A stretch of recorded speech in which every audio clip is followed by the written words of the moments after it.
Our next speaker is Chris Clark. And so, Chris, you can come on up. So I'll give you a brief bio. Chris is a nutrient and soil management education specialist with the UW-Madison Division of Extension, where she supports farmers and ag professionals with research-based guidance on nutrient management, soil health, and resilient agricultural practices. So please welcome Chris Clark.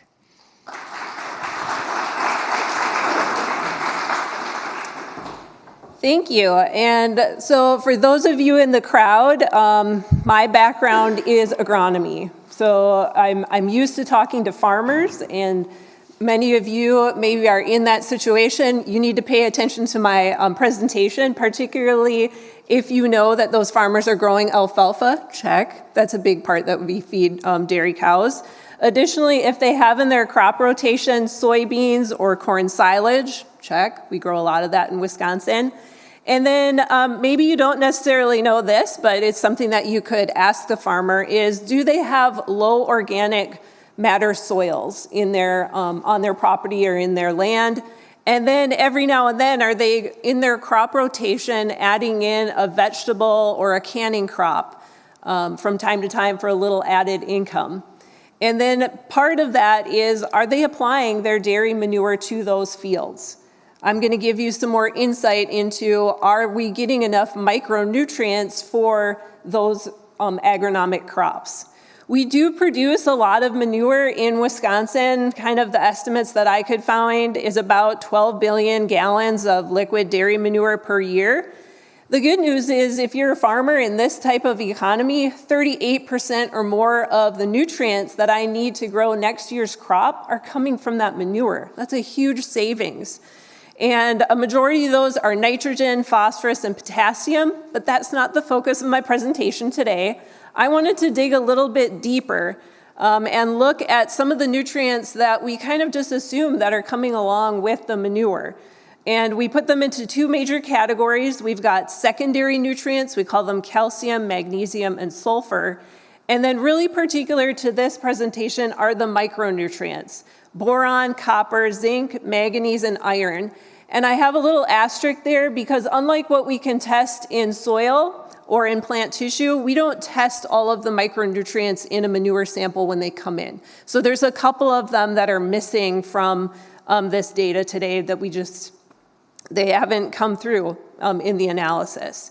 So I'm speaking on behalf of a team. This is not my project, but University of Wisconsin's Division of Extension, we teamed up with Natasha Rain in the faculty. She's here in the room and can also answer questions about this project.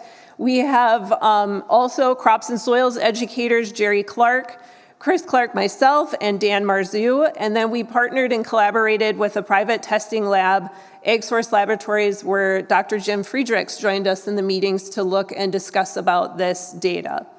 So we are looking at over 28 years of data, and it is specific to Wisconsin manure that we wanted to partake in. And we then narrowed down the information again because we only wanted to look at liquid dairy manure because that seems to be what we have the most of within our state. So that's got a dry matter of less than 11%. And then it also had to have micronutrient data. So that means at the laboratory, they asked for additional testing on these micronutrients. We then looked at the median for each of the micros that were analyzed, and then we reviewed the 3 different data sets that spread over this whole 28 years in Wisconsin. Why might we use big data in this project? It's suitable for our dairy systems because we've got lots of different soil types, we've got lots of different sizes of operations, and they all have different influences of what their feed ration and project is. If they might have a particular nutritionist, or they might be doing it themselves and creating their ration.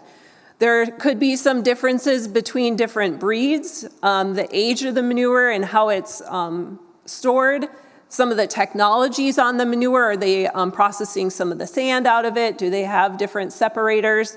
And that all can impact what's in the end product that's spread in the fields. We also do get varying climate effects and different amounts of rainfall and snowfall that can dilute or concentrate some of the nutrients in the manure. So it's really helpful that we've got this big clump of data that we can then look at it and see what kind of trends start sorting themselves out. And then there's people in my position that we can take this information to farmers and to agronomists so that they can watch for things closer on their own farms.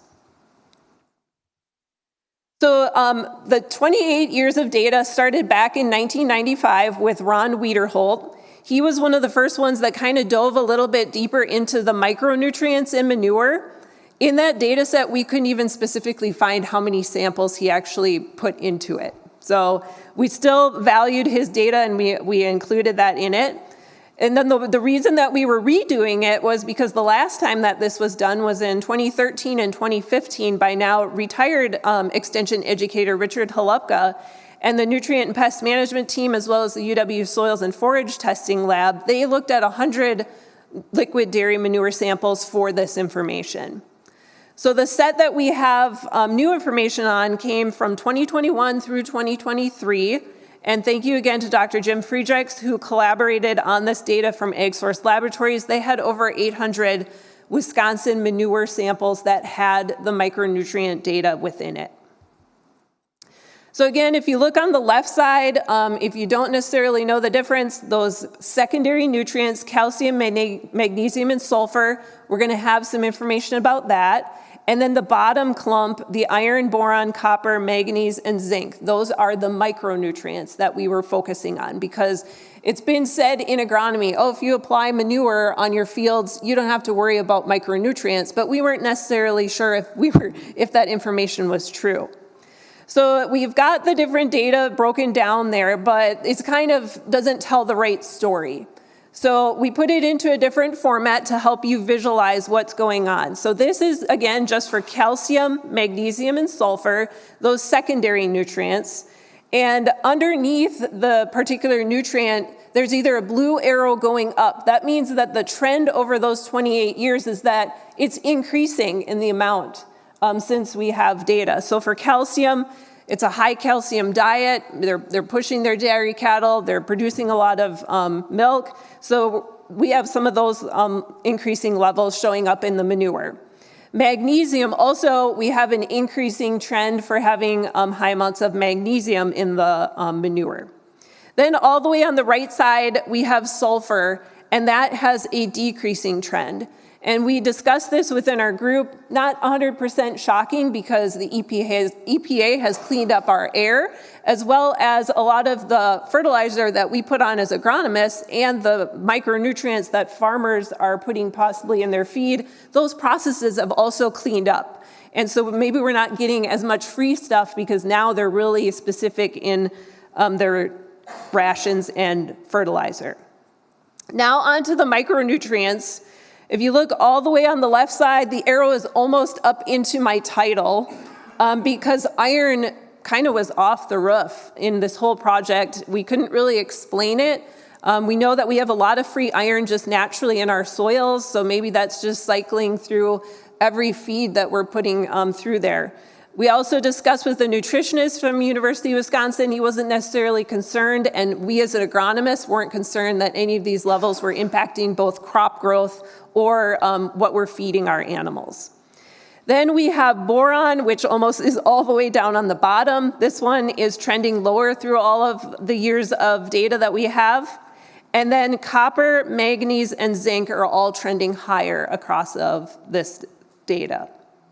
So in summary, the calcium, magnesium, iron, zinc, copper, and manganese, their levels are going up. We didn't think that, again, it was affecting any of the feed, but sulfur and boron being lower, we're gonna have to look a little bit closer at that. This does impact maybe some of the farms that aren't manure sampling because they don't even know where they're starting at. Or they're doing a package that when they're testing their manure doesn't even include some of the micronutrients. So they really don't know how they compare to this data throughout the samples that we looked at. It does matter about collecting a representative sample, making sure that it's well agitated, and the best time to do that is when you're spreading your manure onto the fields. So our major question of the presentation, is liquid dairy manure meeting Wisconsin's micronutrient row crop needs? The micronutrient deficiencies overall in Wisconsin are quite rare, so it's not a widespread issue. They're typically kind of spotty in fields, and it's only seen maybe in some of the really high demanding crops, which I'll get to a little bit later of what some of those crops might be. And then again, a good follow-up question for you if you're working with some of those growers is, it's in those sandy, low organic matter soils. So they will know that. They're doing soil testing every 4 years or even earlier than that. They'll be able to give you that number or find their agronomist that can tell you that. And then again, make sure that they do have a current test of their manure. So what row crops do we have in Wisconsin that have a high micronutrient need that we're applying manure to? So first off, we'll start with the manganese, copper, and zinc in this chart. And what you're going to look for is these were the nutrients that were all trending higher. So is there any advantage that we've got higher amounts of these coming through in our cattle manure? So soybeans, check, we're getting some good manganese from our manure. Wheat, we're getting additional manganese and pasture. And then corn silage, we're getting some additional zinc. And maybe in a tight economic year, if our manure is showing that we have enough, we may not need to purchase that from our fertilizer dealer or add that into our starter. So then it's more of a focus of what were those ones that were trending lower and what crops do we need to look a little bit closer at. Alfalfa is probably the first one. We know that's being grown on dairy farms, and we're applying applications of manure to this crop after cuttings. So both sulfur and boron, alfalfa has a high demand for this micronutrient. I said earlier, we're not getting as much from the sulfuric acid because we've cleaned up the air. Corn silage, additionally, has a high sulfur requirement, and soybeans. So these ones are trending a little bit lower. So what might we need to do differently because of these things? So it was alfalfa, corn silage, and soybeans, and sulfur and boron being the ones that are out there. In our Wisconsin's crop and nutrient applications guidelines, it talks about making sure that you first soil test for that. Again, they may not be doing a current soil test for these micronutrients. And then make sure that you confirm that during the growing season with a plant tissue test that it is actually low or deficient. Because we do get some contribution from organic matter cycling within the crop field. So here I put together an example from some Purdue data. They have a 200 bushel corn crop, a 60 bushel soybean crop, and a 6-ton alfalfa crop. And in the red, this is from the data, we kind of said this is the average of what is coming from that big trend of data. For both iron, manganese, and zinc, we're all meeting the needs of those micronutrients until we get to boron. So in that 7,000 gallon liquid dairy manure application, we've got 0.175 of boron that's going to be being an application, and it is not meeting the needs for our corn crop. It is just about meeting the needs of the soybean crop, and it's also short for the alfalfa crop. We do have another resource that you can check out that has been growing and growing over the years. It's called the Manure DB. It's the manure database. Our friends at the University of Minnesota have been putting this together. Their supercomputing institute as well as laboratories are contributing their manure data and putting this into a large database so that you can query and look at different things. Unfortunately, the micronutrients that I just presented, except for sulfur, are not in there. So you can check sulfur, but you can't check any of the other ones. So you can choose years, you can choose specific states, you can look at different types of species of manure, and be able to look at different nutrients within that database. So that's also a great resource. Who else might be using this information? Any of the farms that are using a nutrient management plan, their fertilizer plans, they're designing different manure storages, they're going to look at manure information. So again, it's really important that you have a conversation to look over the manure sources so they can kind of see where they are at for their manure micros, and it's sulfur and boron are the ones that showed up in the trend for our row crops in Wisconsin. the corn silage, alfalfa, and soybeans that we want to check on a little bit closer. The good news is that we didn't really notice anything of, crops being sent in or crops being reached out to our faculty that are showing short in sulfur and boron. So our agronomists and our farmers are aware of this, and they currently have some of this already in their fertilizer programs.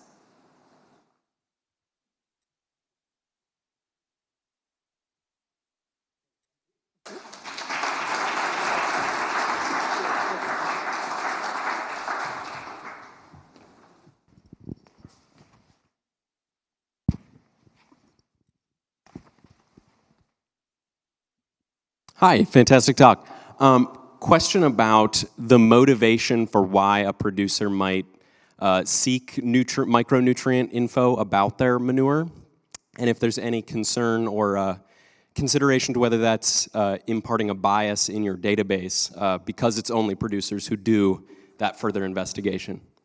Yeah, so we did discuss that. I do feel that a little bit of our manure bias is coming from the larger farms. They are probably the ones that are looking a little bit closer at this just because they seem to be just more involved in this, the overall process of nutrition, both on the feed end and in the field. And I think that it could be swayed a little bit that way. The second thing is they are required for a lot of their permits once they become large enough to have a certain amount of manure samples turned in, and that also would have shown up within the data that we got from AgSource. All right, thank you.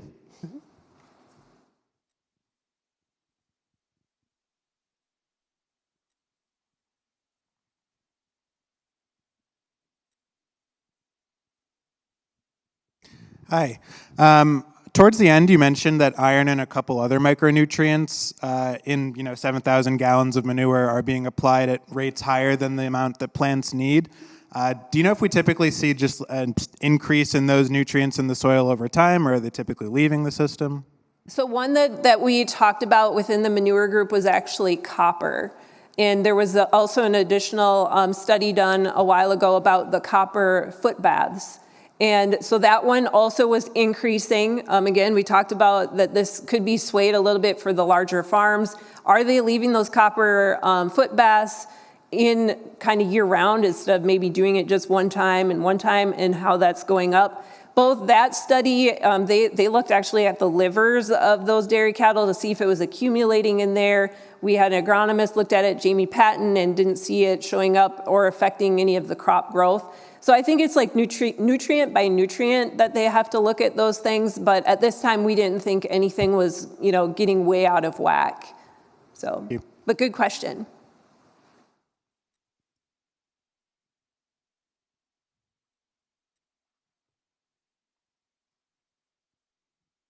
Thanks for the talk. So I'm very interested in the zinc. So we have this soil health project in organic grain. So we test the soil zinc content from all the organic farms. It's come out very interesting. The zinc level is very low. It's lower than the average state level of the in the soil, but in the organic farm, most often they use manure as their fertilizer source.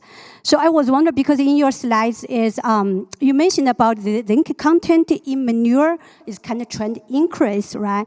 So I trying to understand is why, in organic system we have lower zinc in the soil, but even though the zinc in the manure is increasing. Thank you. Yeah, I guess I don't 100% know the relationship. I know that there is kind of just some of this belief that some of the corn hybrids were wanting more zinc, and I'm not sure how the field trials really even turned out, if there was a yield response to that, but I think there was kind of a push by some of them to apply some more zinc for these corn hybrids, and maybe it's just a result of that, but I don't really know. But good question. Okay, thank you, Chris. Yep, thank you.